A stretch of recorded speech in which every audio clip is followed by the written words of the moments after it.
good evening, good morning, good afternoon, whatever the fuck you're listening. Welcome to another episode of Tailgate Trash Talk, Season 2, Episode 11.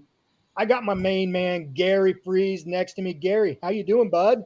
Doing good, man. Doing good. Good. I always get sucked into that intro video too. I'm just watching the highlights and It's a just good one. get lost in it. So that's a hell of a video you put together there. It's a good one. It is a good one. Man, it gets me pumped. I like it better than our original intro. I think we're just going to go with it for the rest of the season. But man, You won't hear complaints out of me. I like it. I figured I wouldn't. I figured I wouldn't. So, but well, let's just get down to the nitty gritty. Yes, Before we go into a little review of last week, we're less than a week away, Gary, from the first college football playoff rankings. What are your thoughts on that? I'm curious to see how some things shake out because I watched ESPN's kind of preview of college the football playoff rankings, and like Herb Street brought up a couple of good points, and he was talking about how there could be chaos without chaos this year if TCU wins out, Ohio State or Michigan win out, Tennessee wins out, but Bama beats them in the SEC championship game, which I think most people would look at that and say it's not too chaotic to think that could happen. We could end up with an undefeated TCU not getting in the playoff. We could end up with an Oregon team that could win out the rest of the way and only have one loss and it be to the preseason number 1 team and potentially not get in. I want to see how these scenarios play out because this is the point of the season, right? We talked about it a lot last year when we got to this point of the season going forward. Things mean more in the playoff picture. And we start to really hone in. You know, we talk a lot about the playoff the whole season, but, you know, we start to really hone in on the playoff about at this point. And I think that college football and the way they release the rankings in this time of year, I think they time it perfectly because we're past halfway and we sort of know what we know about teams right now that we didn't know about them at the beginning of the season. So that's what I'm most excited about each week, doing our rankings on the show, but also being able to bitch about the college football rankings and how they do it and all that stuff. This time of year is really exciting as we get closer and closer to the playoff. Yeah, absolutely. And so just to piggyback off of what you said, and then we'll get into our review of last week's games. I don't see a scenario where you have an undefeated TCU not making the playoffs. And if that happens, if there is that scenario where you have an undefeated TCU that does not make the playoffs, I think the college football committee and I think also everyone that is a part of college football that has a hand in the expansion of the playoffs, they are pushing that needle even further and faster to get that expansion done in the next year. So I think you're absolutely right on that, right? Like I think they are pushing that, but I think that if we get a scenario where they say body of work is different for a one-loss team versus an undefeated Power 5 team, at that point, what are we doing? You know, yes, there's conference titles in conference championship games in other conferences, and the Big 12 tried to, you know, they're now getting in line saying we want that extra game. I could see it playing out that way, right? Because Tennessee's going to have a win over Bama and a win over Georgia on their resume. If Bama comes back and knocks off the only team, I'm just saying in this scenario, yeah. They're going to have a win over Bama. They'll have a win over Georgia. And if they lose to Bama in the SEC title game, it's going to be really hard to say that there are 4 teams better than Tennessee in the country.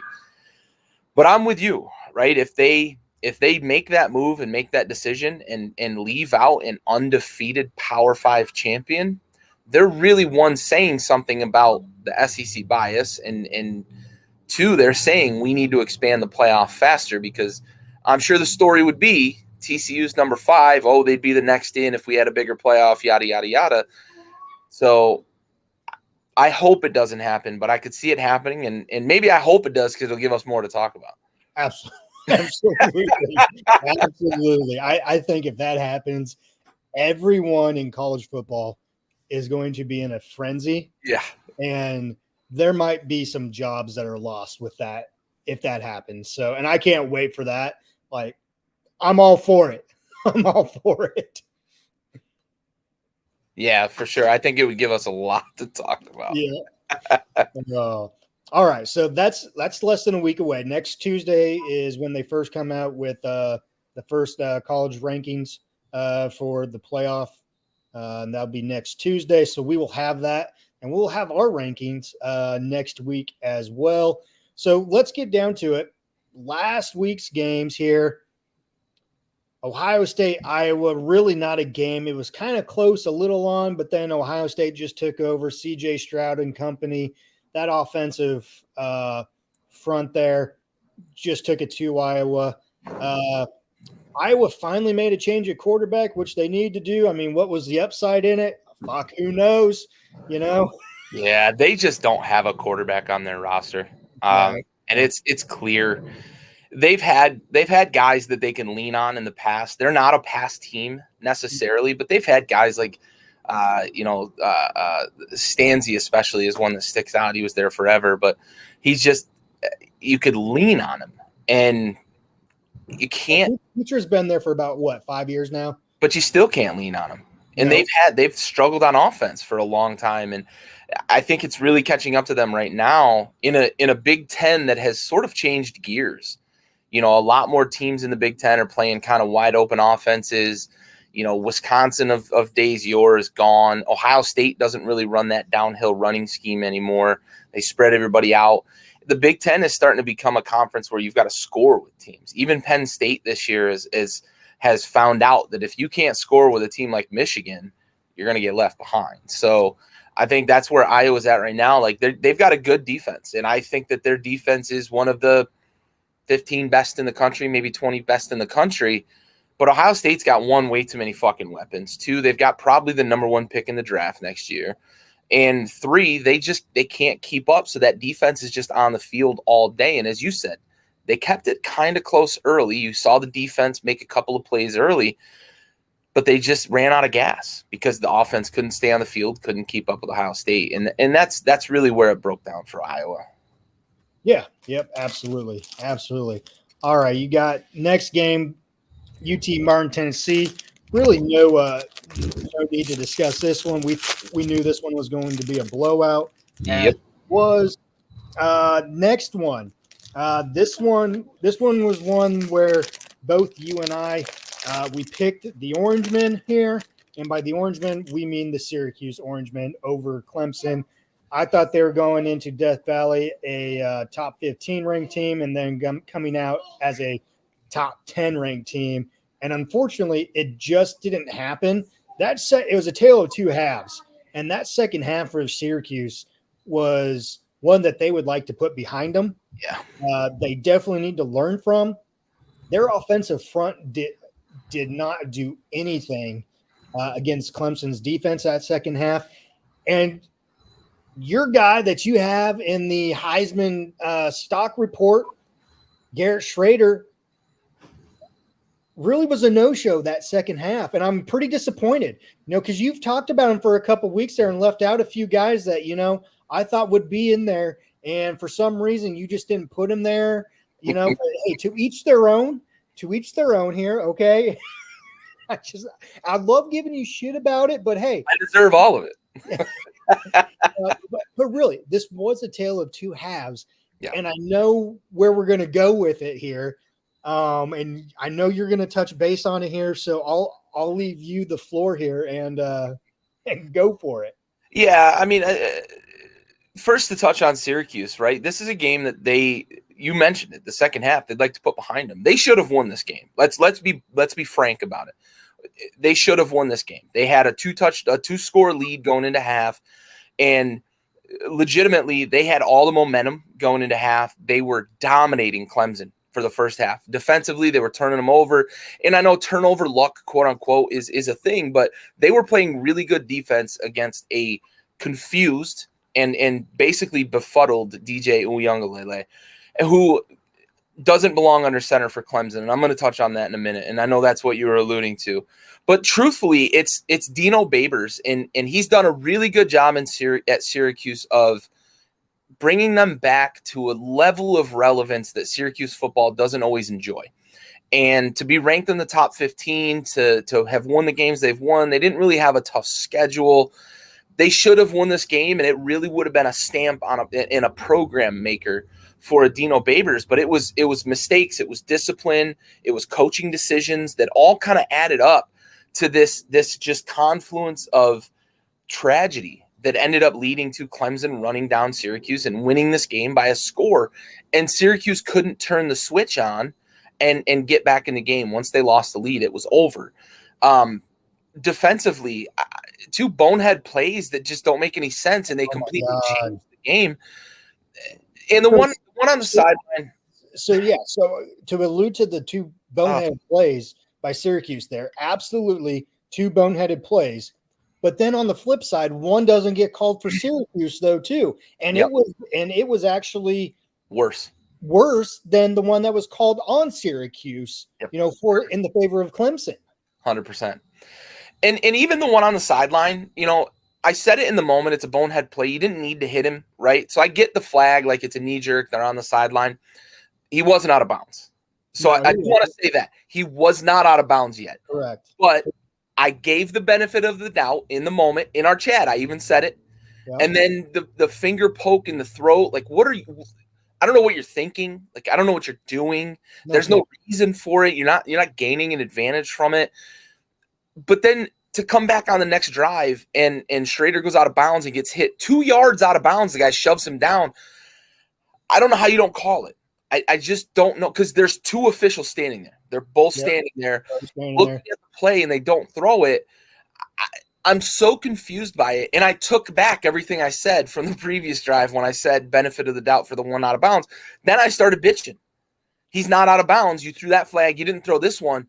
You can't do that. You can't do that. It's so incongruent. It's so it's blatant that it was. I don't know how you justify it. But for Syracuse, you've got to be able to have some intestinal fortitude and overcome those things. You're not a more talented team than Clemson, despite all the struggles at quarterback that Clemson has. You can't overcome these things unless you have the mental fortitude to do so. On the flip side, for Clemson, I do think Dabo's going to go back to DJ. You and I talked about it. I do think he's going to go back to DJ. And I was talking to somebody yesterday who brought up a point that I hadn't thought about. And I've been trying to figure out why Dabo is so loyal to DJ, because he's not good. He makes a lot of mistakes. They're going to lose games because of him. They did last year. They might miss the playoff this year because of him if they continue to stay loyal to him. But the guy I was talking to yesterday said maybe it's to open up the Samoan community to the University of Clemson. USC's had a lot of success with Samoan players. Utah's had a lot of success with Samoan players. Notre Dame's gotten a lot more Samoan players since Manti Te'o. Maybe. I don't know that that's the case. It's a good take on whoever you were talking to. But here's my take on it. If he's not good, he doesn't play. I'm with you 100%. I mean, in a business that is based off of W's and L's. Yep. So I like the take. Yeah. At the same time, yes, he's been winning. Give him that. He's been winning this year. Yeah. But that freshman that they have in Klubnik, he's the real deal. He is a much better quarterback than DJ, and it will be interesting to see how far Dabo goes with DJ if he has him on a shorter leash. Going forward, I could see the leash being shorter going forward. I mean, 4 turnovers in the first half that's a lot, and he still didn't pull. He still didn't pull until the second half when they were still struggling on offense. The leash might be shorter. That might be. I think you're right on that it could be. Yeah. So, all right, Cincy, SMU. We picked the upset here. We had Mustangs upsetting Cincy, and it just didn't work. SMU turned on the Jets a little too late, and it's what you get. It's what you get. Yeah, they fell too far behind. They really did, and I think if they'd have played, it seemed like they weren't ready to play when the first kickoff, when the whistle blew, and I don't know what happened, and then suddenly they scored 17 unanswered in the last 6 minutes of the game. Yeah. You can't win ball games like that. No, you can't win ball games like that. No, definitely not. Ole Miss, LSU. For fuck's sakes, we started off good, Gary, and then we just went over for the next 3. Ole Miss, Lane Kiffin, and this was a 1.5 spread here in favor of LSU. So they did have it in favor of LSU, but we were just like, what the fuck? Ole Miss, LSU here, we're going Ole Miss and we're going big. And Ole Miss, they were proving us right. They were early. And this was a tale of 2 halves as well. Yep. Ole Miss didn't even score the second half. Nope. They went to bed. I don't know what happened. Family down there in Baton Rouge. Yeah. I mean, man. I don't know what happened. It just seemed like Ole Miss took their foot off the gas and could never turn it back on. And then once the ice slanted, LSU was I think they scored on all but one possession from the middle of the fucking first quarter on. It was ugly, and it got real ugly late. I couldn't believe this. Ole Miss just yikes. Yeah, absolutely. Yeah, we were both in disbelief here on this one. Yeah. Anyway, so at this point we're 2-3. We're 2-3 in our picks. Not good. And then we go to Eugene, Oregon, and we were split on this one, bud. You should have went with me on this one. Got yourself back to 500. UCLA goes to Oregon. Oregon comes out victorious by over 2 scores here, 45-30. The Fighting Chips go down.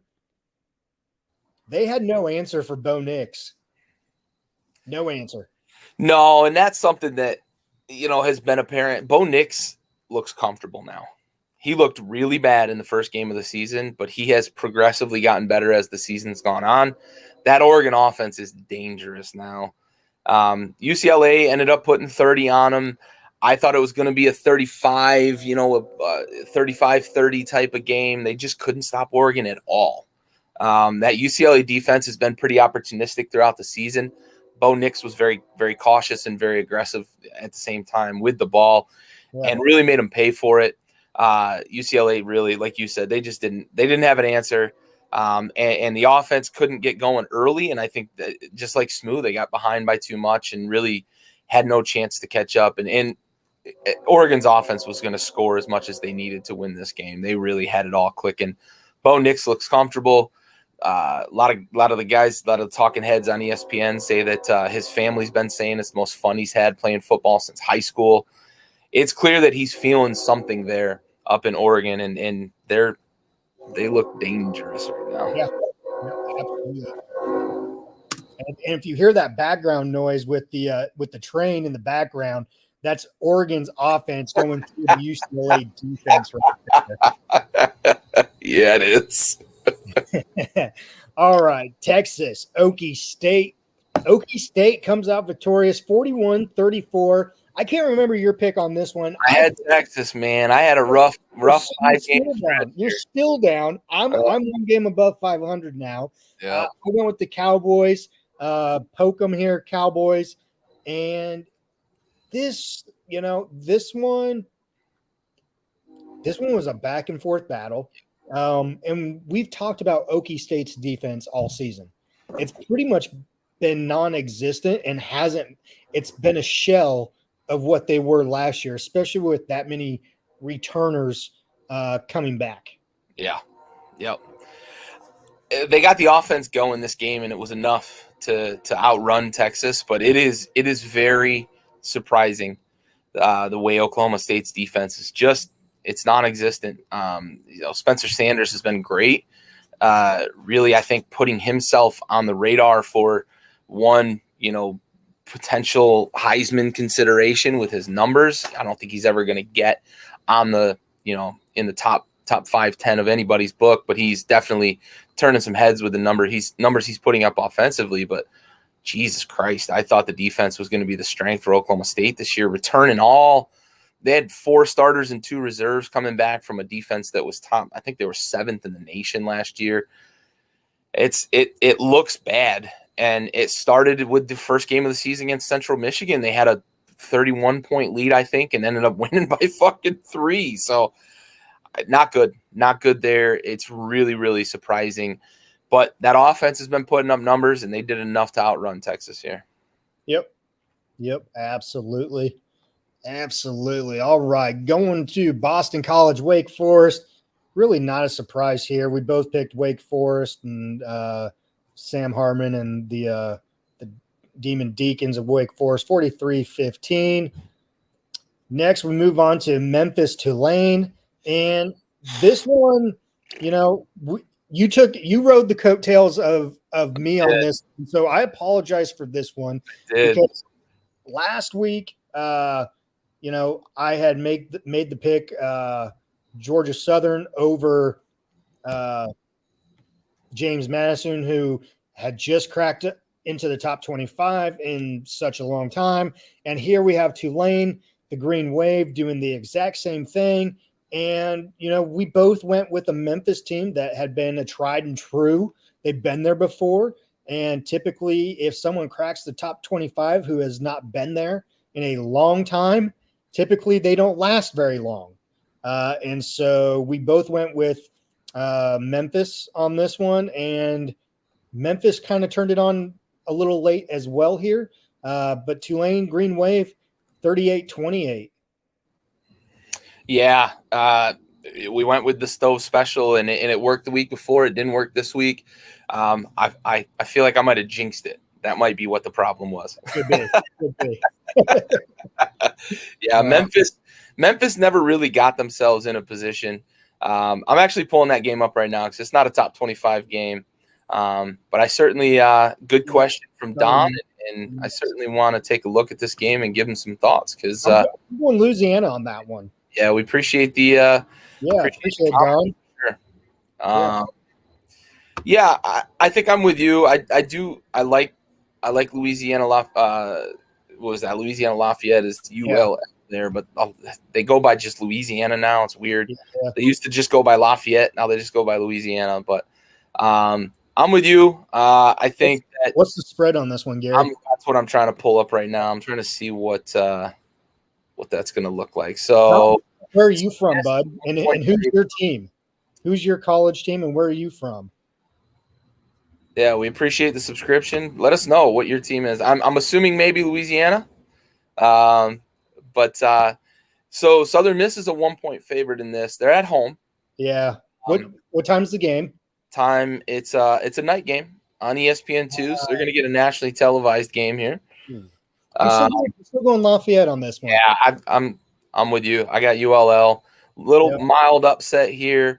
I think the biggest difference is going to be quarterback play from Louisiana Lafayette. They've got I think it's Blaine. It's either Blaine or Blake Woolridge. 986 yards, 10 tutties, 1 pick on the season versus Zach Wilkie, who's got similar yardage but 7 tutties and 8 picks. I think quarterback play is going to be the difference in this. Give me Lafayette in a mild upset. Give me the Cajuns. Give me the Cajuns on that one. Yeah. All right. Mississippi State goes to Alabama 30-6 in favor of Alabama. And really, this was no contest. It was a 21-point spread on this one, and we both took Alabama, but we weren't pushing the points on this one. I laid the points in this one. I think it was going to be a little closer, but I laid the points in this one. Bama coming off a loss, Nick Saban. Mike Leach even said it. Why do you guys keep fucking scheduling me after Bama losses? And he's still saying it to this day. He's still saying it 4 days after.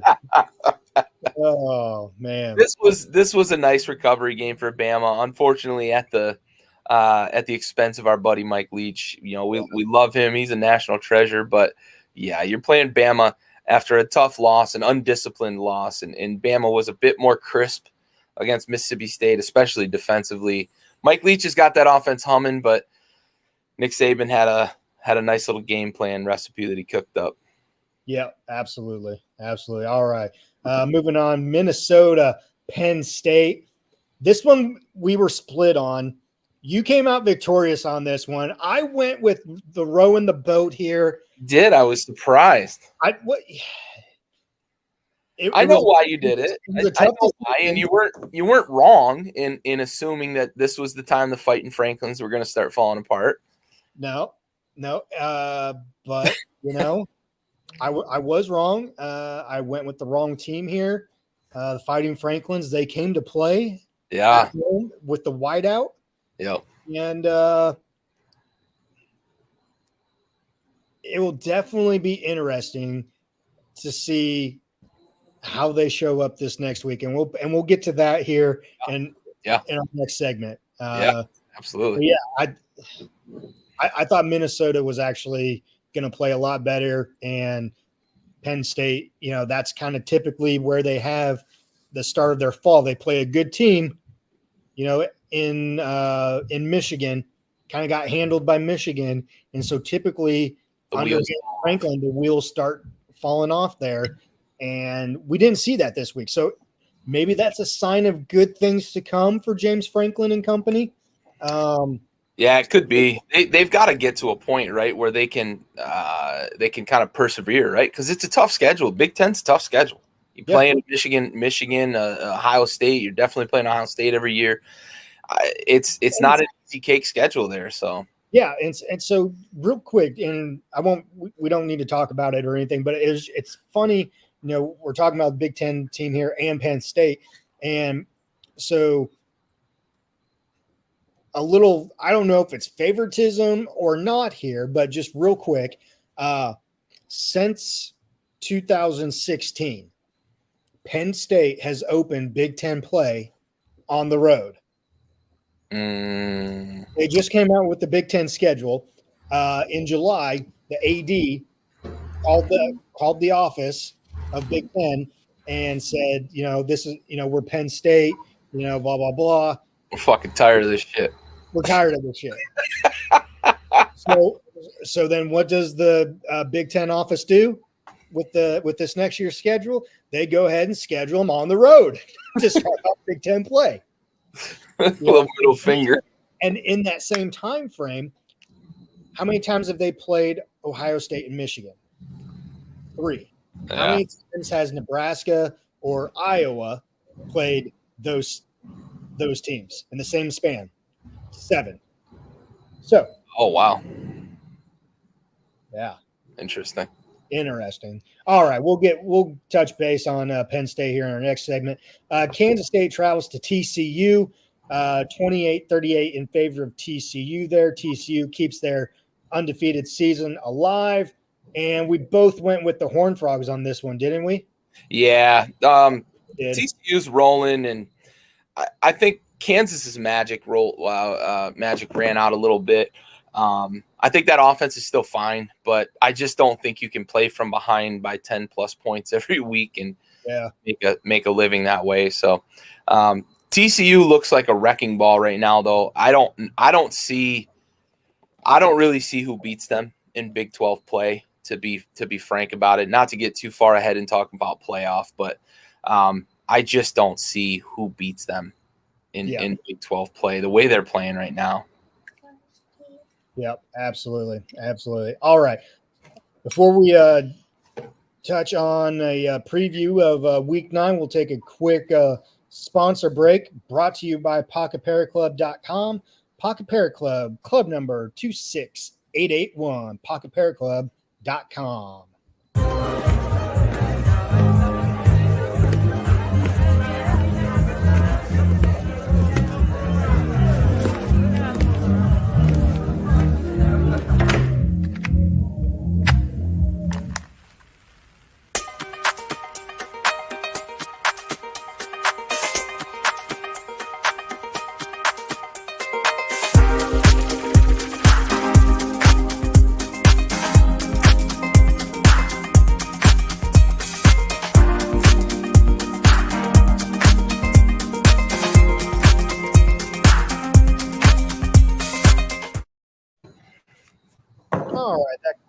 sponsor break was brought to you by PocketPairClub.com. Pocket Pair Club, club number 26881 for all of your gambling needs. Hey, Dad. Please gamble responsibly. Hey, Gary Free Sr. How's it going, sir? All right. We recapped week 8. Let's go ahead and preview week 9. Looking at the schedule, Gary, what are your thoughts on week 9? Is it as good as week 8? Is it as good as week 7, or are we in a down week? It's one of those weeks where there's some matchups here, but I think we're in a little bit of a lull. I see a few on here where there's potential trip-ups of these ranked teams, but I think that's where we're going to get the excitement from this week. We don't have the plethora of big-time matchups that we've had in some past weeks. We get these weeks every once in a while, right? You know, the top 25 shakes out, and you start to get deep into the heart of conference play, and you start to, you know, the separation of the top 25 teams in that conference from the rest of the conference is starting to become apparent. It's shaken out the way that we, you know, kind of wish it would, where each conference got a few people in the top 25 and then the rest of the conference is out of it. And you just get these matchups where, you know, there's a lot of kind of haves versus have-nots. And, you know, not to say that it's not going to be an exciting week, because like I said, I do see a few here that, just as a mild spoiler, there are going to be a couple of upsets here that I'm going to be picking. I hope so. I'm looking forward to your picks here. So let's get going. Starting off Thursday, big matchups on Thursday here, but we got 2 of them. We got 2 games on Thursday. Vodtech travels to NC State, and Utah travels to Washington State. Let's start off with the Vodtech NC State. NC State is a 13.5-point favorite here. Gary, who do you have? That's a big number. That's a big number for a team that doesn't have their NFL quarterback. Mm-hmm. But Vodtech, I'm going to be. Remember, Gary, we saw Vodtech play. No, I know we did. We went all the way down to Blacksburg, or you came all the way up to Blacksburg. Yep. The talent disparity between NC State and Vodtech right now. Vodtech needs to reload the cupboard. NC State has a team that's very mature, very senior, very experienced. NC State's going to win, but I don't know that I'm laying 13.5, buddy. I think I'm going to probably say, if I'm wagering, I'm going Vodtech, and I'm going to take the 13.5. I think this is more of a 7 to 10 point ball game. So if James ever listens, or if he's watching right now, you know, I'm sorry, James, but I'm going to have to go against your Hokies here. I'm going NC State. I'm laying the points here. Are you? Yeah, I am. Yep, I'm going with it. So yeah, that's my pick. NC State Wolfpack. Vodtech's rebuilding. That's the reality in Blacksburg. All right, Utah, Washington State. Utah, 7-point favorite on the road. Do you like it or not? I said I'm going to pick some. This better not be one of them, Gary. It's not. I didn't think so. I will say this, though. I'm taking the points with Washington State. I've got Utah by a field goal. All right. Well, I'm gonna pick Utah as well, but I'm gonna lay the points here. All right. All right. Saturday, Illinois travels to Lincoln, Nebraska. Illinois is 7.5-point favorite. Brett Bielema has that defense humming right now for the Fighting Illini. Is this going to be one of your upsets, Gary? My man! Yeah, man. This is to me, we're going Big Red here. I'm still not a believer in Illinois. I know they proved me wrong once this year. They're not going to do it again. Huskers, 7.5 is too much. It's so much too much that I'm going to lay 7.5 for the Huskers. They're going to win by 10. Damn, son. Yeah. My man, Gary, on the kick drum. Gary, on the kick drum. I like it. I like your pick. I'm going Huskers as well, baby. Throw up them bones. Let's go. Let's go. GBR. Cal, What? who's going to win Saturday? Illinois or Nebraska? Nebraska. Nebraska. He's with Nebraska as well. Yeah. Oh, all right. Missouri, South Carolina. South Carolina is a 4-point favorite at home. It's a tough one. South Carolina's ranked. We love Beamer ball. For the first time in 5 years, I think, 5-6 years. Yeah, 2016 or 17, yeah. I'm laying the points though. Carolina's playing really good ball right now. Spencer Rattler actually looks serviceable the last 2 weeks. I hate that's a statement I've never thought I'd say this year because he did not look good to start the season. He looked as bad as he looked in Oklahoma. That defense is fucking flying all over the field though. So give me Carolina. What'd you say it was? 4.5? 4. 4? I'm laying 4. 6, maybe 7. Give me a tutty victory here. Man,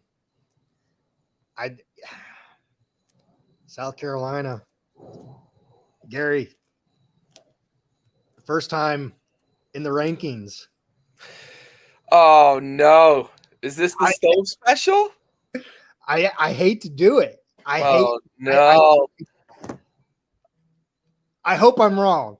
Oh no! I hope I'm wrong here. Oh no! And I can't believe I'm going to do it. No, I'm not going to do it. It's against Missouri. Yes, you sandbagging son of a bitch. No. South Carolina, baby. South Carolina. Let's go. Let's go. South Khaki. Lackey. Ohio State, Penn State. Ohio State, 15.5-point favorite. It's at Penn State, but it is a day game. Yeah. Yeah, you don't get the Happy Valley nighttime atmosphere. I want so badly. I have a feeling this might be one of Gary's specials. It's not. No, I'm even gonna lay the points with Ohio State. That offense is just, and they're gonna get Smith and Jigba back for a little bigger pitch count this week. Too many weapons on offense. I'm gonna lay the points with Ohio State. They're probably gonna leave Happy Valley very happy and leave a bunch of sad fans behind.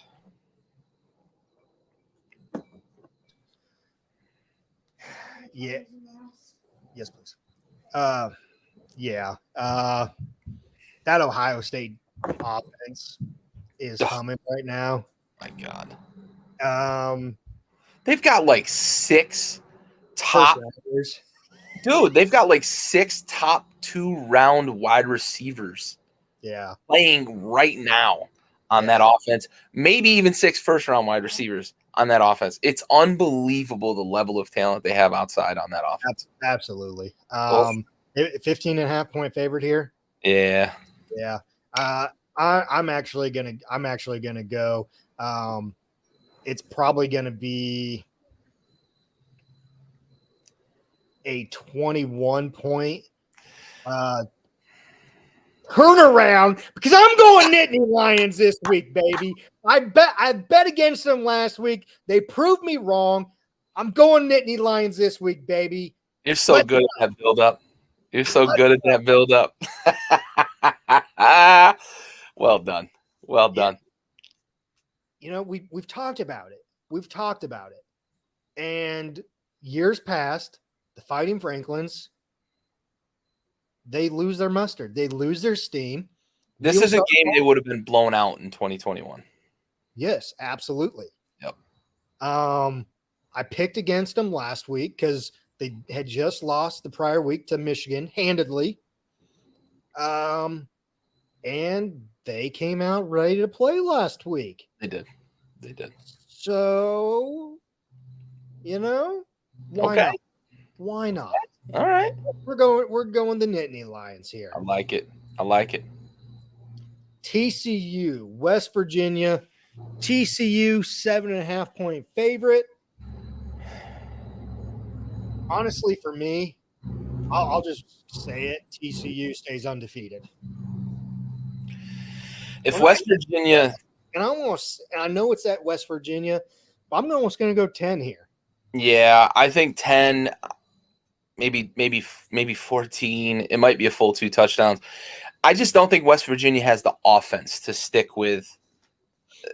JT Daniels has shown flashes at times. I do think West Virginia's defense is going to give TCU fits here at times throughout this game. I don't think TCU is going to score 40. Their season average is right around 40. I see this probably playing out around 31-17, 31-21. I just don't think that West Virginia's offense is going to be able to score against a really fast TCU defense. Yeah. John, Stove does, man. Stove's got Penn State beating Ohio State. I do. John, nice seeing you again, bud. Good to see you back, bud. Wow. Thanks for joining us again. Absolutely. Missing you. Yeah, I am picking Penn State this week, John. I picked against them last week against Minnesota because what we had just talked about in years past, they lose that one big game and then it just seems like the wheels start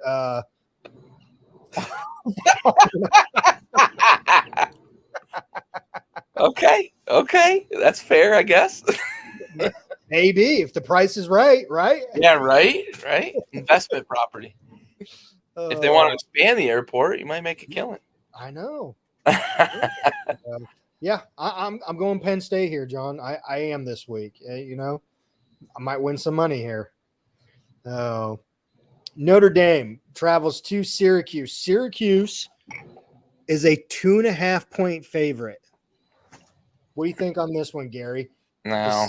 Syracuse bounce back? No. Notre Dame's defense is playing really well. They've got the running game going on offense. I just don't know that Syracuse is going to be able to make enough plays on offense to win this game. This is probably, if you're betting over-unders, I believe the over-under is like 54.5 in this game. Bet the under. Notre Dame, 17-13. But Notre Dame money line. This is one of those upsets that I said I was going to pick. I'm with you on this one. I'm going Notre Dame as well. Yeah. Yeah. Florida, Georgia. Georgia is a 22.5-point favorite here. This is not technically a home game for Georgia. This is in Jacksonville, Florida. Yeah, this is weird. It's almost a home game for Florida, really. Yeah. And Gainesville's right up the road, but Jacksonville is a Gators town too. Mm-hmm. Yeah, John likes Notre Dame. Syracuse. Ooh, yeah, it's the running game. They're gonna be able to get downhill, run the ball. We saw it against Clemson too. The outsized Syracuse D line started to fade in the second half. They made some plays in the first half. They just couldn't hang because they were getting laid on in the second half. And I think Notre Dame's going to do similar here. I do think they win, but not by a ton. Yeah. I'm going to go with the Bulldogs with this one. I don't think there's any secret on this one. 22.5 is a lot. I'm going to lay it though. Yeah. I don't like Florida. I don't get everybody's infatuation with Anthony Richardson, man. Absolutely. I don't get it. And he's still everyone is still saying that he's like a top 4 quarterback. Some GM's going to fuck that up. Man. I don't see it one bit. He's athletic. I'll give him that. He's athletic. He can run. Big guy, strong guy. Can't throw the ball. Can't throw the ball. Aaron, he's inconsistent. Asshole. You fucking asshole. I respect that. I respect that. Touche. I'm going to lay the points, though. Florida can't score. Anthony Richardson, he can't throw the ball. I don't know why he's such a highly touted fucking prospect. Yeah. Moving on, Oregon, Cal. Oregon travels to Cal. Oregon is a 17-point favorite. I got Oregon on this one. Yeah, comfortably. Cal is not the Cal of yore. They don't have the talent to keep up. Oregon probably rolls here, 23, 25 points. Get in the house. Yeah. Yep. Yeah, John, I don't disagree with you. He's athletic, man. He's athletic, but he can't throw the ball. He can't throw the ball, honestly. And potential's fine. Accuracy is something that you cannot coach, you cannot teach. And that's the problem with Anthony Richardson. It's been the problem with guys who have flamed out in the NFL who were super athletic. It's why guys like Rodgers are so successful for so long. You got to be accurate with the football. You got to be able to put it where you want to put it. Anthony Richardson can't do that. I get the world of potential because he's athletic. I get the idea of comparing him to like a Lamar Jackson. He's not Lamar Jackson throwing the football. He is not Lamar Jackson. Tim Tebow. I think Tebow's a pretty accurate description in terms. I mean, better, stronger arm than Tebow. Accuracy wise, I see him dirt passes fucking 3-4 times a game that I'm like, dude, the guy was fucking 15 yards open. I get it. Potential for sure. Yeah, I mean, top 10 maybe. I know he's going to go in the first round because of that potential. John, you're absolutely right. That's why he's held in high regard. Some GM's going to lose their job over picking Anthony Richardson. Ain't going to be me. Not me. Oh, there's 7 other options in this draft that'll give you much more high upside, right? That are actually going to realize that upside as opposed to Anthony Richardson. Yep, absolutely. Okie State, Kansas State. Kansas State at home is a 1.5-point favorite. Are you liking this one, Gary? No. Oklahoma State probably be a bit of a barn burner because Oklahoma State can't play fucking defense. Give me Oklahoma State like 38-35. Thanks, Ronald. Appreciate you tuning in, shooting drone targets. Beautiful. Love it. Good stuff. Thank you for your service as well, buddy. You, bud. Good hearing from you. Yep. Long time no talking. I'll call you tomorrow. Dude, John, fucking do not. Whoa. Not curse me with that shit. Yes. I say that, but he's absolutely right. He is absolutely right. Absolutely. That would be 100% right. He's going to draft AR and then lose the team. God damn. Lose the team. I love it, John. Awesome. Awesome. I'm going Okie State on this one. Yeah. So moving on, Wake Forest, Louisville. Wake Forest is a 3.5-point favorite here. Honestly, I think that's a little low. That's a fucking insulting line. Yeah. So give me Wake Forest and push the points on this one. I'm buying an alternate line. Anything less than 20 can kiss my ass. 19.5 alternate line, Wake Forest. Yeah. Cincy travels down to Orlando and goes to UCF. And it is even.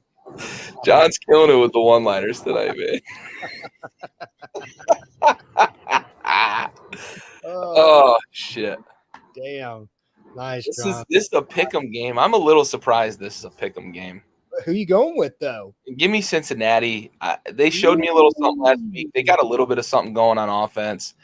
UCF is fine. I just don't – give me Cincinnati. Give me UCF on this one. I'll split it. House divided. Yeah. Kentucky travels to Tennessee. Tennessee is a 12.5-point favorite here. Who you got, Gary? You got the Vols or you got the Wildcats? You know, Levis is healthy. I don't know how healthy, and I don't know that I trust it. So Tennessee's on a mission, and I know that this looks like it could be a trap game because they've got Georgia next week. I'm not buying it. I'm buying Josh Heupel right now. I'm buying what they're doing there. I'm buying Hendon Hooker's maturity as a fifth-year guy. His leadership, I think he's going to keep him grounded. Give me Tennessee by a bucket full, probably 15, 18 points. I'm going to lay the points if I'm wagering this one. Yeah, I'm with you on this one. Yeah, one. John, sometimes you just got to stay away from a game. Now, I'm with you on this one. I'm all in on Tennessee as well.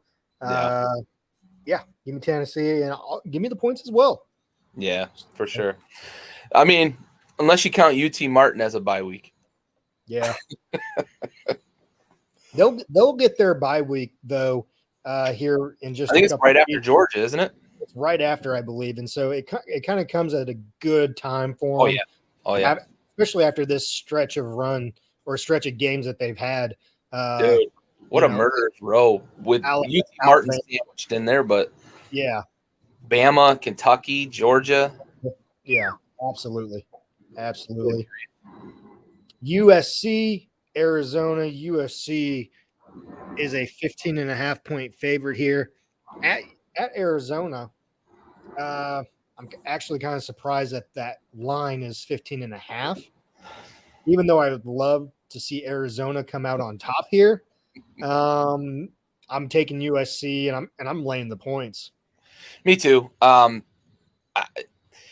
Arizona's been putting up a fight against some of these teams throughout the year. We've had a couple of opportunities to say, what the fuck's going on with Arizona in a couple of these games.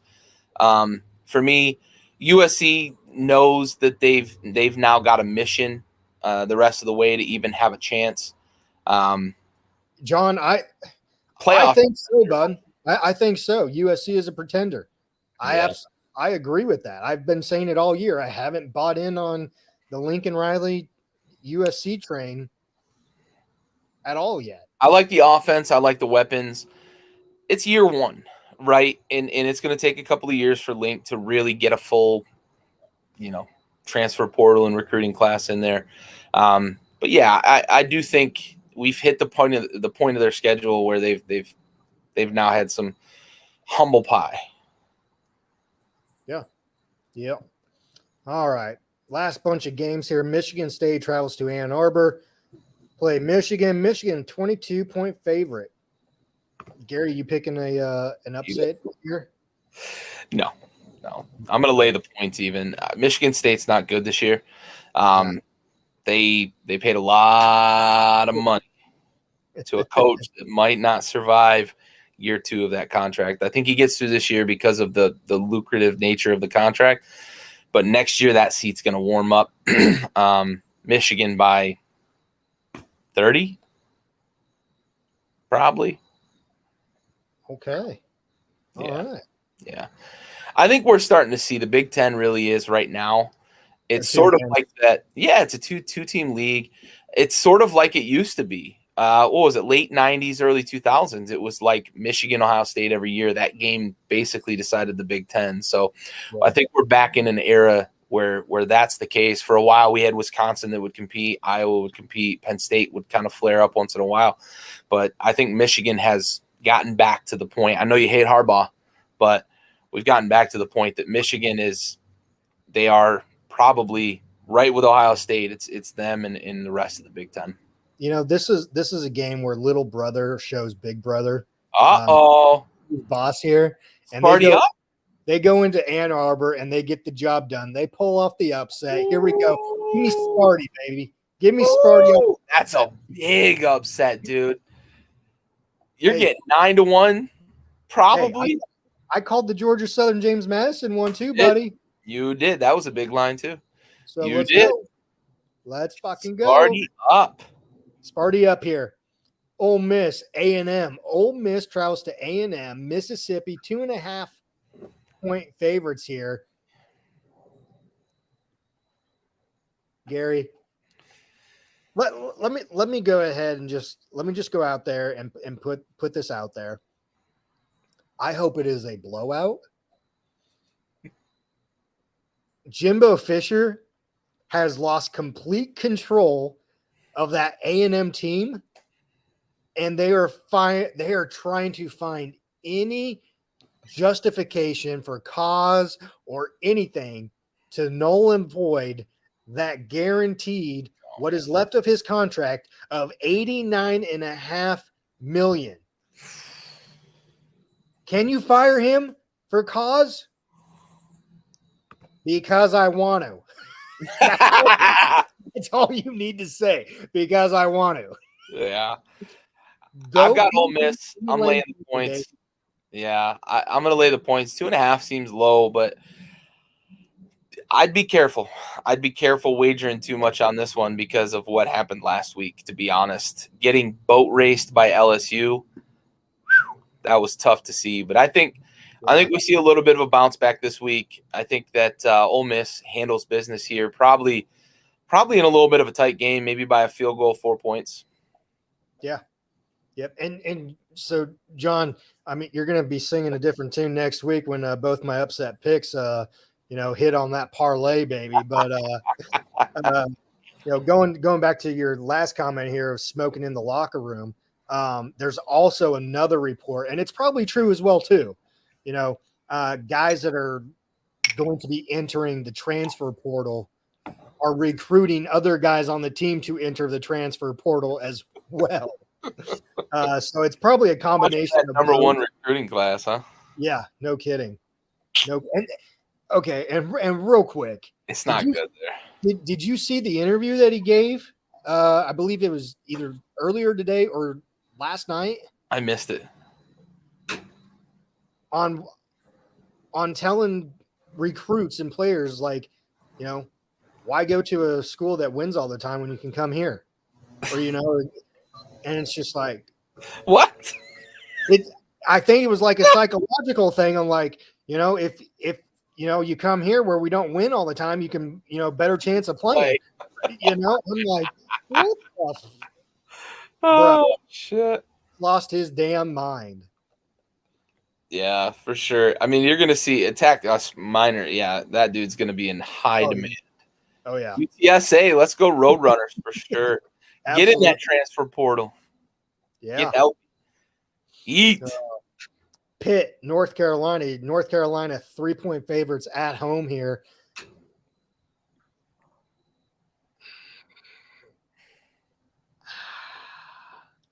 I think Pat Narduzzi on this one, I think they get their shit together and have a comeback week. I have the upset at home for Pitt here. Agreed. I wanted this. As I looked at this game, the upset does make sense. The way Pitt can get after the quarterback. I like Drake May. You've got him in your Heisman stock report. I just think this is going to be a tough one, and I think Pitt gets the job done on the road with that pass rush and their ability to run the ball on offense. Yep. Yeah, absolutely. So give us Pitt on that one. Stanford, UCLA. UCLA coming off that loss, 16.5-point favorite here. Man, I just hope some UCLA Bruin fans show up to the game there. I mean, that's a 10:30 at night game for us, 7:30 there on the West Coast. I don't know, how many fans will be in the stands, but give me the Bruins on this one. Yeah, 16.5 is a lot against the Stanford team, but this isn't the Stanford team that we used to see upset teams like Notre Dame and USC. So UCLA, lay the points. I think DTR is going to have a good bounce back game here. I think the UCLA defense is going to have a good bounce back game. So lay the points, 16.5. Yeah. All righty. That is your Week 9 preview. We got some upsets. We got some big upsets, mostly by me. So let's see where how it all plays out. And John, you're not wrong. You're not wrong. You are not wrong there. You are not wrong. Not wrong at all. All right. Good slate of games coming up this week. Not as good as some weekends past, but still another great week of college football. Oh yeah. Whenever there's college football to be played, it's going to be a great week. Every weekend that there's college football is a great weekend. Absolutely. All right. So that does it for us for the previewing of games for this week. Let's dive into the last part of our episode, and that is our Heisman stock report. Guess we'll start at number 5. Larry, you have anything to say at number 5 here? Yeah, a little change for me this week. Just a little bit. A little bit. Hey, I was riding the Garrett Schrader train. I'm a Syracuse fan. I grew up near Syracuse. I'm more of a basketball fan for Syracuse than football. I don't really have a college football team that I root for, but when the Orange are good, I'll be a West Coast person and be fair weather fan. I do enjoy it when the Orange are good in football. So it was nice to ride that train and kind of ride the wave with Garrett Schrader, but tough game this weekend. Didn't really play well against Clemson. Team lost. So I've got to get back to reality here, and I'm going to push.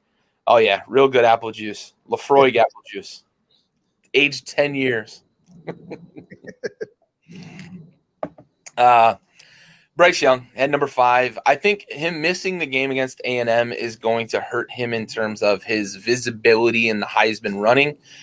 We did say, and I'll reiterate it, I think if there was an MVP award in college football, Heisman Trophy's not MVP, it's the best college player, right? If there was an MVP award, I think that the A&M game alone shows how valuable Bryce Young is to that Alabama team. You know, Gary, it just amazes me that for a few weeks there you didn't have Bryce Young, and you're talking about MVP and what he does for the team and what he did against Texas, what he did against A&M, but still, mind you, he was not in your Heisman stock report. That's Instead, fair. You had an ACC Syracuse quarterback that goes by the name of Garrett Schrader in there. And then I self-admittedly said you had your time to speak. It is not my turn. He goes ahead and loses a game. Yeah. And all of a sudden he's out. And here comes Bryce Young, he had a loss against Tennessee. What were his numbers in that loss? And you keep talking about, just how valuable he is to that Alabama team. And so it just amazes me that finally, here we are in, week 9, and he's finally back in, your Heisman stock report. So I got Drake May at my number 5. We'll see what he can do this weekend against Pitt here. As a freshman, though, I don't see him going up much further than the number 5 unless he just goes on a freaking rampage here towards the second half of the season. But Drake May at my number 5. Gary has Bryce Young there at his number 5. Finally. So moving on to number 4, no change here for either of us. You still have Blake Corum. I still have Caleb Williams. Anything you want to add to this one other than got to get a running back in here for some, where credit is due and, give the running back some loves here? Yeah, for sure. That's a big part of it. I also think that legitimately by the end of the year, if Michigan runs the table, we're going to look at the Michigan-Ohio State game and potentially the Big Ten championship game as games where Blake Corum made his mark and put his stamp on college football. He did it in the Penn State game. That's what got him into my top 5 here, and he'll probably stay as a staple in my top 5, pending how the rest of the season goes. But he is what makes that Michigan offense go. We've talked about the fact they don't have a quarterback, right? They have 2 guys that they like. They were swapping them around early in the season. I still don't love what they've got under center. I still think Blake Corum makes that offense go.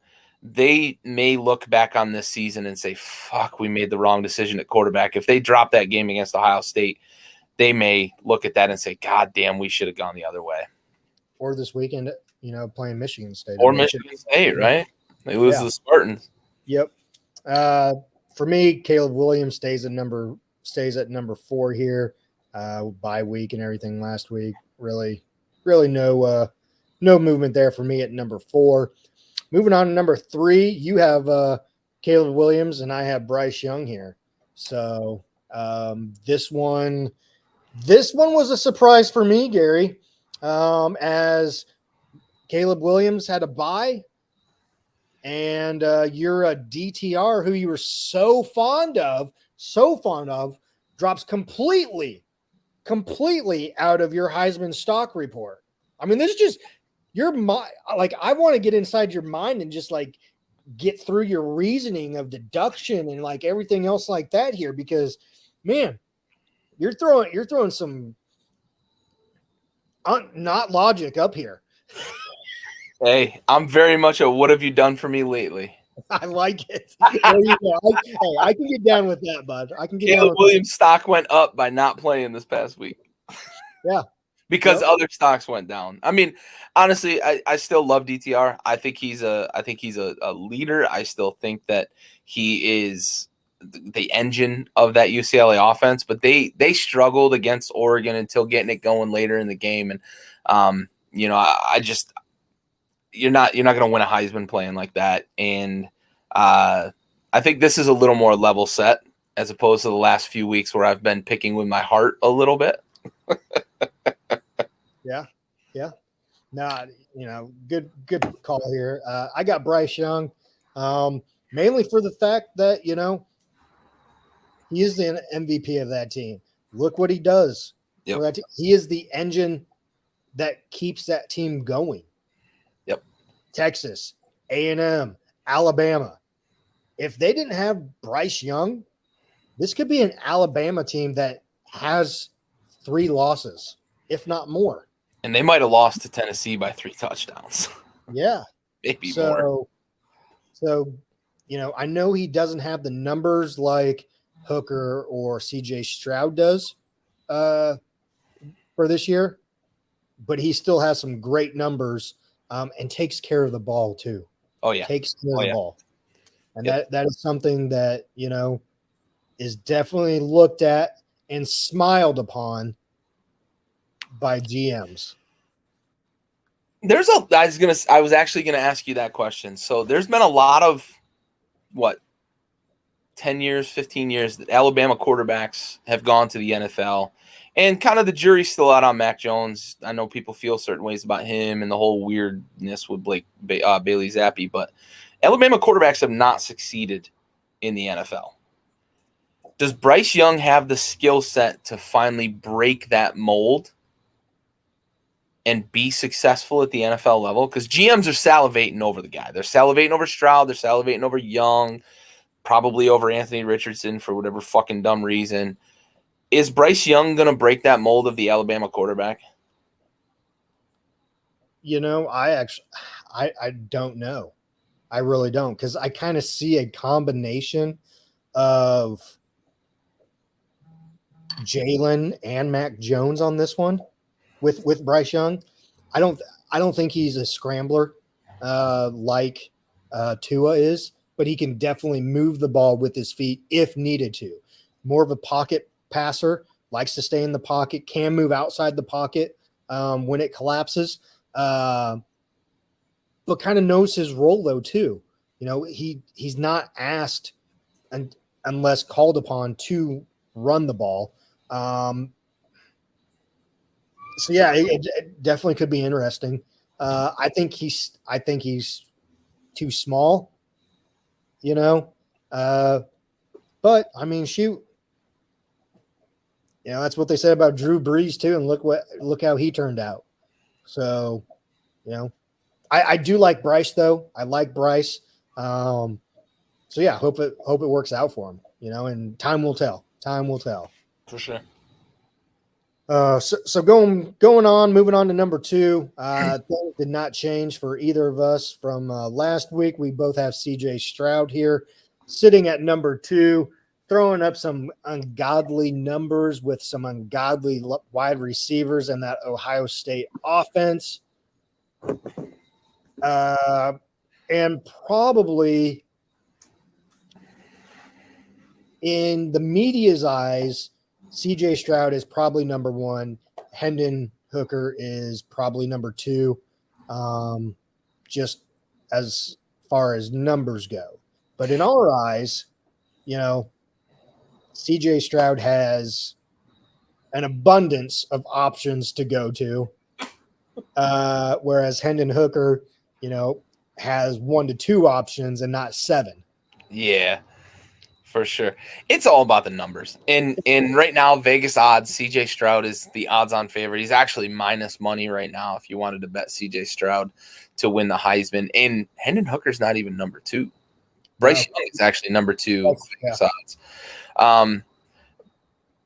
But for me, it's CJ Stroud hasn't had the opportunity to have a signature game like Hendon Hooker has, right? Yeah. And he's going to have that opportunity Absolutely. because they've got Penn State this weekend and then they've got Michigan coming up later in the season. He's going to have an opportunity to have one of those signature games. He's going to have to deliver on it in a tough spot potentially against two really good teams that they've got left on their schedule. And we'll see, right? But right now, it's all numbers, and they've been playing a fairly soft schedule, with the exception of how you feel about Notre Dame in the long run. They've had a pretty soft schedule so far, and he's taken advantage of it. And he's taken advantage of, as you mentioned, all those weapons. Just, I probably could throw for 40 touchdowns in that offense. Yeah, absolutely. Absolutely. All right. Well, that leaves us with our number one spot and no change from last week. Hendon, touchdown machine Hooker here, bud. Yeah, buddy. Had a decent showing in the first half against UT Martin. Basically played the second half. But another great opportunity for him this week against Kentucky. And then if he gets that job done, moving on to next week with Georgia in sight as well. So a couple big games coming up for Hendon Hooker here, and see how he can lead the Volunteers. Well, we know how John feels about next week. Comes back down. All righty, John. All righty. Yeah. And that's going to be the thing, right? Is how much say Tennessee wins, right? Say Tennessee wins and Hooker has a pretty good game like he did against Bama, and they run the table and we get to the end of the season and the Heisman voting comes out. How much is a signature win over Bama and what would be a signature win over Georgia going to outweigh the gaudy numbers of CJ Stroud with maybe a signature win against Michigan? And we'll see how how Penn State finishes the season, whether or not you can call that a signature win. How much is that going to weigh in the voters' eyes? Because Hooker's not going to put up the same numbers. CJ Stroud might throw for 65 touchdowns this year, right? He might shatter the NCAA record with the way that fucking offense is going. Yeah. Is that enough to outweigh Hooker knocking off Georgia and Alabama, preseason number 1 and 2 in the country? I don't know, right? And we'll see how that plays in the voters' eyes. Of course, we've got to play the rest of the games, but it'll be interesting as the season goes. If Tennessee runs the table and Ohio State runs the table, what the fuck this looks like at the end of the season with the Heisman voters. Well, and I mean, not just throw Alabama and Georgia in there, but Kentucky this weekend if they get the W. Yep. Yep. So South Carolina's on their schedule. If South Carolina continues to win games, it really – yeah, and John, I mean, you're absolutely right? We can't say a midseason game is going to age well, but you have to assume Bama's going to win games, right, I guess? But, yeah, if LSU beats Bama. And going back to John's previous comment there about the Halloween unis, I like the all black unis with the orange helmets. I like it. I love it. I know as an LSU fan, John, it's hard to give any props to anybody else in the SEC, but those fucking Tennessee unis, I love them. I love them. Yeah. The black and orange is fucking sick. I keep it in the family. Family, John. Family. Well, that does it for the Heisman stock report. Both of us have Hendon TJ touchdown machine Hooker at number 1, CJ Stroud at number 2. Gary has Bryce Young, Caleb Williams number 3, Blake Corum number 4, and Bryce Young finally comes back into the top 5 at number 5. I have Bryce Young at number 3, Caleb Williams number 4, and Drake May rounding out the top 5. Is Goodwill where they got the new goalpost?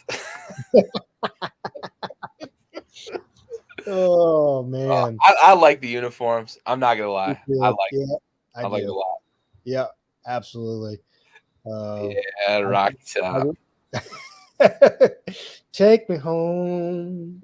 I love it. Yeah. John, we missed you, bud. We're glad you joined back in tonight. Absolutely. Great conversation tonight. We Absolutely. appreciate it. Appreciate everyone commenting tonight and joining us for another week of Tailgate Trash Talk Season 2. Gary, final thoughts for this week of college football? Yeah, a little bit of a lull. It's one of those weeks, right? As we get later in the season, we don't get a lot of top 25 matchups necessarily, but pay attention. This is where these upsets start happening. This is where Tell us. Yeah, tell us, John. I didn't see the conspiracy theory either, but this is where upsets start happening. This is where shakeups in the college football playoff picture start happening. You start to get these unexpected losses in the top 5 to 8, and it really shakes up the picture. As John said, right? Bama, is that when you start looking at quality wins in the early part of the season, are they quality wins at the end of the season?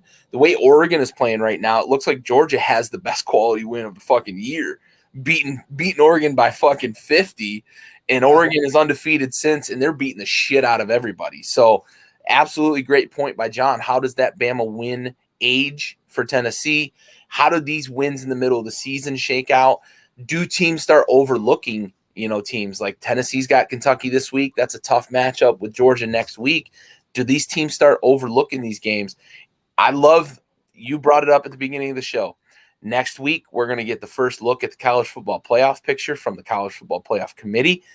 This is exciting because now we really feel what we've always been talking about with college football. These games mean so much in the grand scheme. Every week, every game means so much in the grand scheme. Yeah, absolutely. Absolutely. And real quick, John, I did not hear this, that they were torn down because uprights were 3 inches shorter than regulation, which caused Bama to miss that fourth quarter field goal. I did not hear that. Shorter than regulation would make them miss a field goal? Maybe taller? I don't know. That's interesting, though. I don't know why they would. You don't know that they're going to be going that way in the fourth quarter. That's a crapshoot. That's a weird conspiracy. That sounds like a Bama fan started that conspiracy. It's both ways, though, bud. Both ways. Goalposts are at each end zone, so it doesn't matter. Yeah, but you make both? They only tore one goalpost down. No, they tore both of them down. I thought they only tore one down. No, why'd tear one down when you can tear both of them down? I don't know. Okay. I don't know. Oh, no. So 3 inches more narrow. Yeah. 3 inches more narrow is that's a weird. That's a Bama fan starting to. It's probably the guy that poisoned. John, come on now. We know. Come on. Yeah, for sure. Some missing their idiot. In Alabama, that's missing. Appreciate it, Dad. Yes, absolutely. Yeah, for sure. It's the guy that poisoned the tree in Auburn. He started it. Yep. But no, going back to what you said, I said a couple weeks ago, it's moving week. From that point on, it seems like games are starting to matter more, and it's a loss this time of year. Jesus.